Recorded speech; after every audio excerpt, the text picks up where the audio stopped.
บอกสองเนาะนาคสองส่วนนาคน้อยคือเน้นเดี๋ยวมันก็ค่อยทยอยมาครับพอดีก็รอเน้นนำเนี่ยผู้มาใหม่ก็ดีผู้มาเก่าก็บวชก็ทำบ่ท่านบวชก็ทำบวชนั่นแหละเพราะเขาก็อยู่แบบพระแล้วก็ต้องใจฮ้อนต้องเอากิเลสล้างทุกคนเป็นผู้นำของตนเองได้เด้อถ้าเฮาเกิดเฮาก็เกิดเฮาบ่ฮู้ด้วยซ้ำว่าเฮาเป็นผู้นำตนเองมาเกิดด้วยตัณหาคือความอยากอุปทานคือความยึดในอารมณ์ความรู้สึกที่พอใจในความปรารถนาความสุขความอยากได้อยากดีอยากมีอยากเป็นนั่นแหละว่าทุกคนที่นี่เมื่อมันเกิดมาแล้วมันเลือกบ่ได้แล้วแต่มันก็เลือกกระทำได้ในปัจจุบันนี่แหละคือได้ยินหลายๆคนว่าเลือกเกิดบ่ได้ความจริงเลือกเกิดได้เลือกแต่มื้อนี้เป็นต้นไปเลือกบ่เกิดก็ได้เลือกเกิดก็ได้เลือกไปเป็นหยังก็ได้ฉะนั้นทุกคนเป็นผู้นำของตนเองแต่ว่าในคำว่าผู้นำนี่สิเป็นนำผิดตามความเป็นจริงหรือจะนำถูกตามความเป็นจริงนั่นแหละการได้ยินได้ฟังจริงเป็นสิ่งที่สำคัญบ่ซั่นเพิ่นสิเอาคำว่าสุตตมยปัญญาบอกขึ้นมาก่อนบอกการได้ยินได้ฟังเป็นสิ่งที่สำคัญเมื่อได้ยินได้ฟังแล้วสุตตมยปัญญาพิจารณาโดยใจโดยแยบคายเพื่อให้เห็นตามความเป็นจริงให้ย่างกระจ่างแจ้งให้รอบรู้จนว่าหาหม่องฟิวบ่ได้ในตนเองแหละหาที่รั่วไม่ได้ในตนเองเรียกว่าสุตตมยปัญญาการได้ยินได้ฟังจึงเป็นเหตุให้เฮานำเข้ามาใส่ใจมยะเข้ามาสู่ใจเองแหละปัญญาคือให้รู้แจ้งเห็นจริงตามความเป็นจริงโดยความเห็นตามความเป็นจริงแหละที่นี่ก็ขึ้นอยู่กับการพิสูจน์ตัวเองเท่านั้นเอง ทุกคนเลือกที่สิเป็นหยังก็ได้แม้กระทั่งเป็นพระพุทธเจ้าก็สามารถเลือกที่จะเป็นได้หากบ่แม่นเป็นโดยความคิดเด้เป็นโดยการกระทำจิตเจตนาหรืออธิษฐานบารมีตั้งไว้ซะก่อนว่าเฮามีแนวทางเฮามีแบบอย่างหรือเนติแปลว่าแบบอย่างต้นแบบของเฮาเองโอ้อยากเป็นพระพุทธเจ้าแบบนี้เฮาก็ต้องศึกษาวิธีการเป็นของเพิ่นแล้วเฮาก็เดินตามนี่แหละจึงบอกว่าทุกคนนั่นน่ะเป็นผู้นำของตนเองได้เฮาอยากเป็นพระสาวกแบบพระโมคคัลลาภสารีบุตรเฮาก็ศึกษาของเพิ่นแล้วก็กระทำตามเพิ่นบ่แม่นคิดตามซื่อๆเด้ต้องกระทำตามด้วยเฮาอยากเป็นผู้เลิศทางใดก็ช่างก็ศึกษาผู้เลิศแบบนั้นแหละบ่ว่าผู้หญิงบ่ว่าผู้ชายได้ทั้งนั้นว่าทุกคนเป็นผู้นำของตัวเองได้นำไปเกิดเป็นหยังก็ได้นี่ฟังดีๆว่านำไปเกิดเป็นหยังก็ได้ขึ้นอยู่กับการกระทำของเฮาเอง นำบ่เกิดก็ได้เดี๋ยวจังว่าพวกเฮาสิเสียโอกาสเฮ็ดหยังในเมื่อพวกเฮามาเห็นแล้วมาฮู้แล้วพุทธเจ้าก็เกิดได้ยากที่สุดในจักรวาลนี้แล้วในอนันตจักรวาลพร้อมตลอดการยาวนานหลายอสงไขยนับบ่ได้พุทธเจ้าเกิดยากที่สุดมาเกิดขึ้นมาแล้วอันนี้เพิ่นแสดงธรรมแล้วก็คนที่คอยเห็นตามหรือปฏิบัติตามก็ยากแล้วคนที่นำธรรมเรานี่ออกมาเปิดเผยนี่ก็ยากเข้าไปอีกหรือมันธรรมดาเด้แต่ถึงว่าแต่ละคนเฮามาเห็นแล้วพบพ่อแล้วอย่าปล่อยโอกาสพลาดทำตามเพิ่นเถิดอันใดเพิ่นบ่สอนเฮาบ่ต้องไปเวียงออกดอกบ่ต้องไปทางใหม่ดอกเฮ็ดนำเพิ่นโลดอานาปานสติ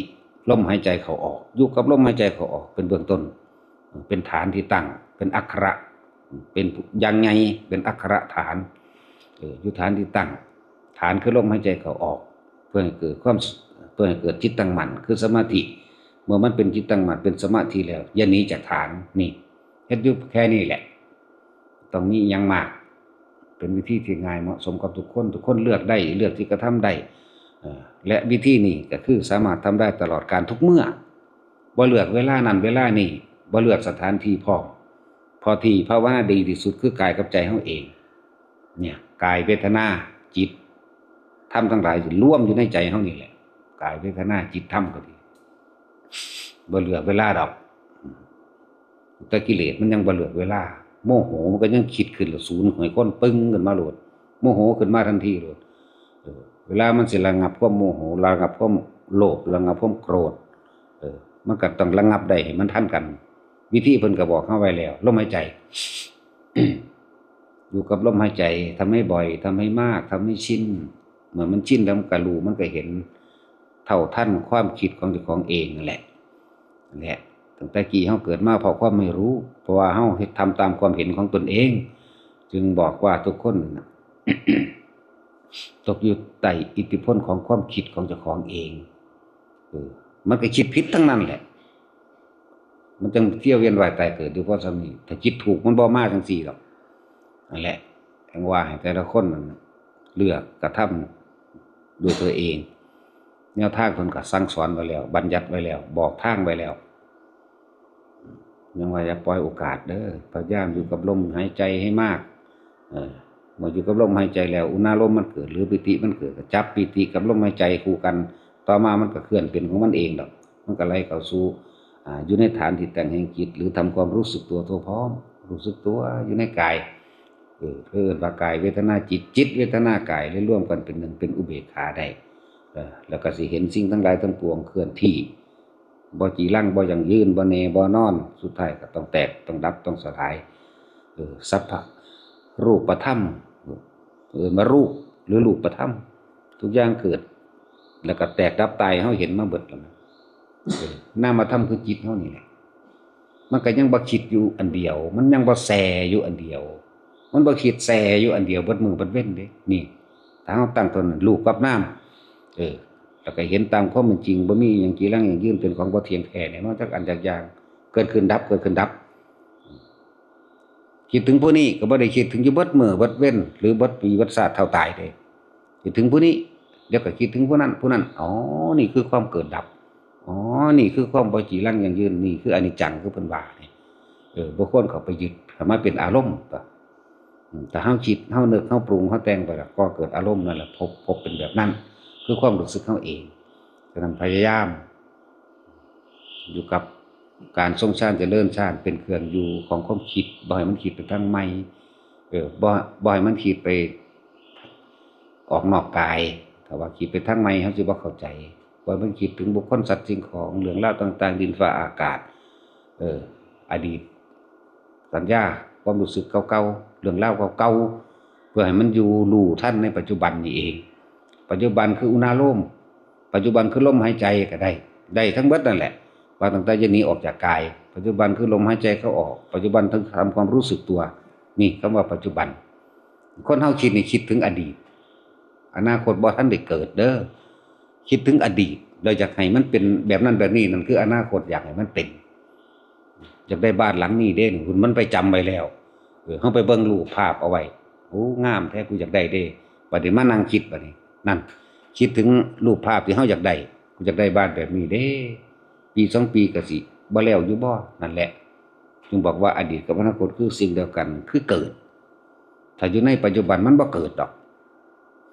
ความคิดเฮาบ่ไปปรุงไปแต่งบ่ไปสร้างภาพบ่ไปจินตนาการจิตมโนวิญญาณจิตธรรมดามันว่างมโนนี่คือการคิดถึงละจินตนาการว่างอาบวิญญาณก็เกิดความรู้สึกพอใจไม่พอใจนี่เฮ็ดจังใดเฮาสิบ่ให้มันไปคิดออกไปนั่นแหละจึงบอกว่าลมหายใจมั่งจุดอุณาโลมมั่งจุดอุณาโลมนี่เป็นฐานที่ตั้งแห่งจิตฐานที่ตั้งแห่งความรู้สึกตัวนี่แหละโดยเฮาก็อาศัยลมนี่เอง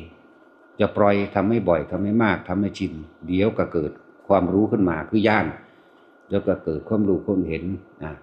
เห็นว่ารูปธรรมทั้งหลายเกิดแตกดับนามธรรมทั้งหลายเวทนาสัญญาสังขารวิญญาณคือใจคือจิตคือทีนี้บ่ให้มันออกจากกายความคิดเลยถูกระงับดับบ่คิดมันเลยแต่มีเหลือแต่ความรู้สึกโตนั่นแหละเหตุเป็นเครื่องอยู่ก่อนเฮาที่สิตาย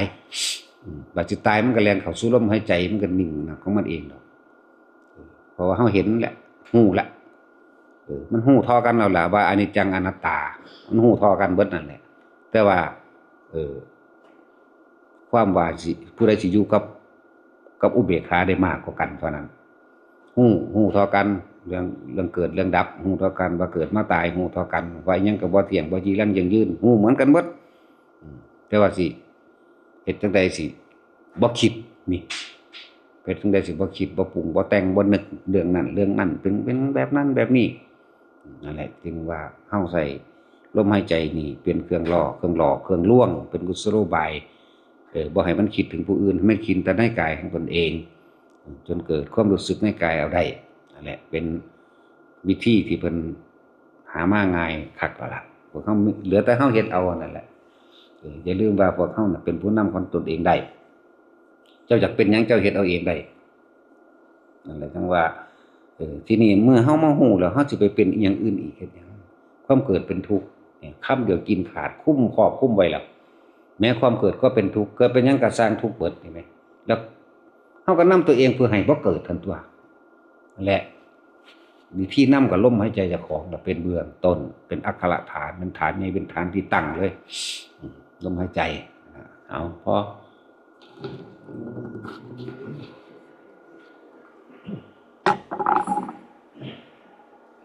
ยะถาวาริวะหาปุราปริปุเรนติสาคารังเอวะเมวะอิโตทินังเปตานังอุปกัปปติอิจิตังปฏิตังตุมหังคิปะเมวะสมิสตุสัพเพตุเรนตุสังกปา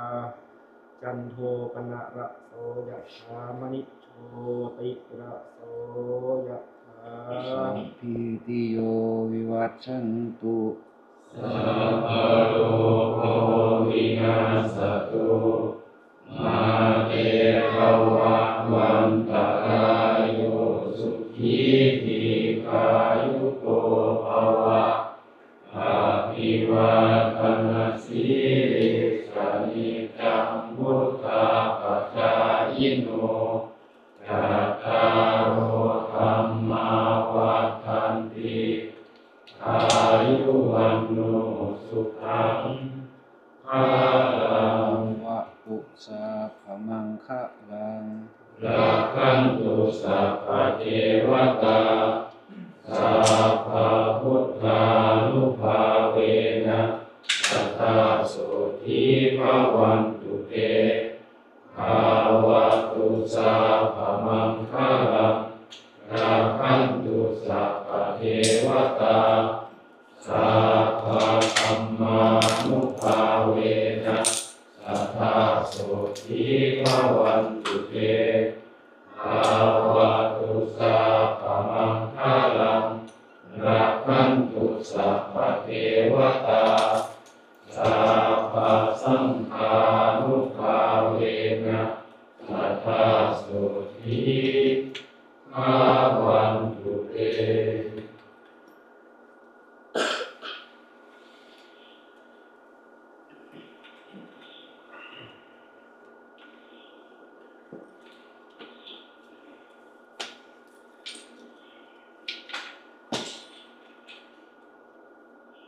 อะระหังสัมมาสัมพุทโธภะคะวะพุทธังภะคะวันตังอะภิวาเทมิโสวะคาโตภะคะวะตาธัมโมธัมมังนัมมัสสามิสุปฏิปันโนภะคะวะโตสาวกสัง